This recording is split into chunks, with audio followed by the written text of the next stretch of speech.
welcome to the weekly mortgage market update for the week of December 5th, 2016. Hello, I'm John Thomas with Prime Residential Mortgage, here to give you your update. Well, mortgage rates have been just moving up since the presidential election. Nothing new last week. They did go to another record high for 2016, but there is a silver lining. Take a look at the bond chart on the screen. You can see the long-term trend there with that black arrow down has been for mortgage bonds to sell off, which has been moving mortgage interest rates higher. That trend pretty much started after the election. Now, there was some good news. We hit a floor of support on Thursday, and we were able to bounce off of that and move higher on Friday. You can see that short black arrow there. That is a good sign that we finished with that green candle on Friday. What we're looking there for is that mortgage bonds have hit a floor. They've bounced off that floor, moved higher. We're hoping that on Monday when the market opens they can confirm that, and we'll close with another green candle higher. That would be a great sign. So we're going to recommend floating your mortgage rate to start the week. Now, we've lost a lot, so at this point we recommend floating your mortgage rate to start the week to see if mortgage bonds can rally and move higher, which would move interest rates lower. The other good thing we saw on Friday is that Treasury's interest rate did move down below a ceiling of resistance, which was another good sign. If the Treasuries can reverse course and the yield moves lower in the Treasuries, that's going to be the bonds have been following the Treasury. The Treasury is on a tear up, so the bonds have been going up, so the rates have been moving up. So Treasuries can move down. Another great sign for mortgage bonds, hopefully to move lower. Mortgage rates to move lower from here. Now, a bunch of economic news this week. Let's dig into that. A lot of good to know information here. The first big report was the GDP, or gross domestic product.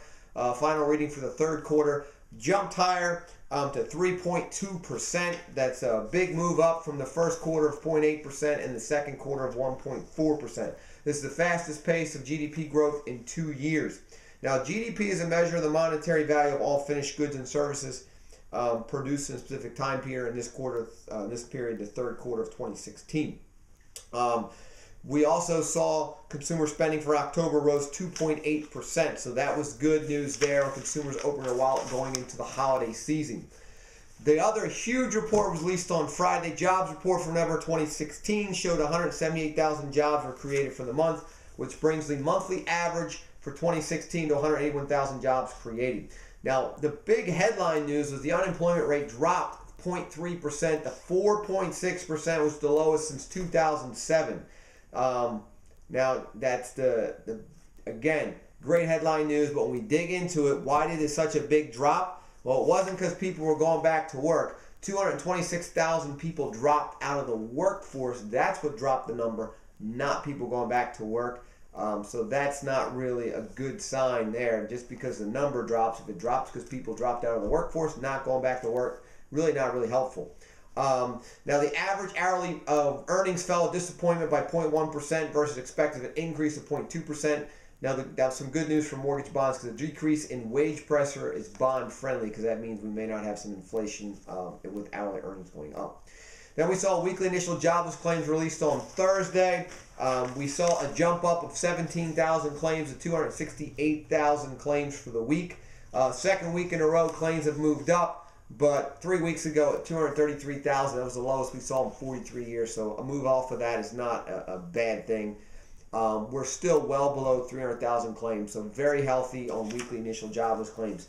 Now let's jump into the housing news. Couple reports there, some good news there. Case-Shiller 20-city home price index for September 2016 showed that home prices rose by 5.2% on an annualized basis, in line with estimates. And that's a very good report showing that home prices are going up, but they're going up at a sustainable level, 5%, 5.2%. Great number. We can keep that going.